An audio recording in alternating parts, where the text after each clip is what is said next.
I loved filming in Japan. And keep in mind, I've been to Japan many times, even before my movie career. I used to wrestle in Japan. We'd have wrestling tours, go to Japan and throughout Japan.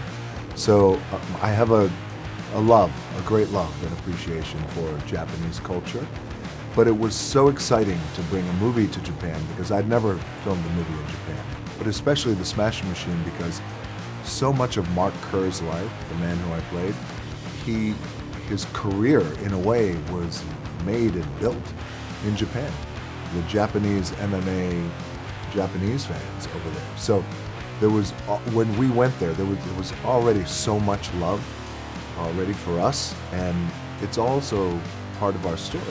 Japanese culture, Japanese MMA fans fighting, it's all part of our story. So it was really incredible to go over there. And also to go into some of those arenas that are iconic arenas that had some of the biggest and greatest MMA matches ever.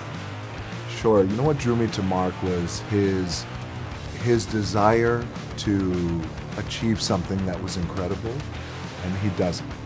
And not only does he lose, but as we know, he loses everything. And after his first loss in Japan, his life was never the same after that.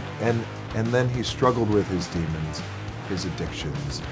And I felt like this is such a human story, a human condition that we all go through. Well, we don't know what it's like to be the greatest fighter in the world or on the planet. But we all do know what it's like to feel pressure. Pressure in relationships, in life, your job, school, being a parent, a wife, a husband.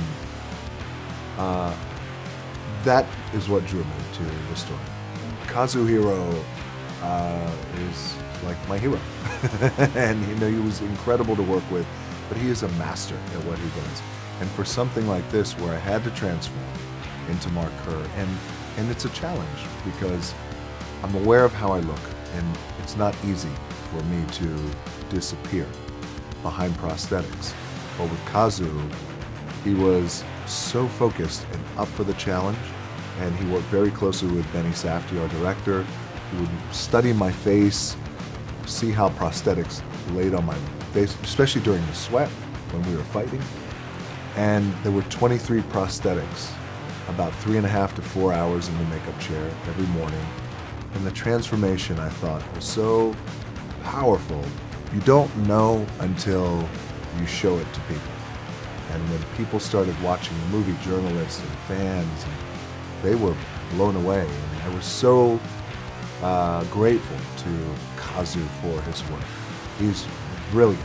And it was so invaluable because in order for me to really, the goal was to inhabit Mark's skin and get in his skin and become another human being.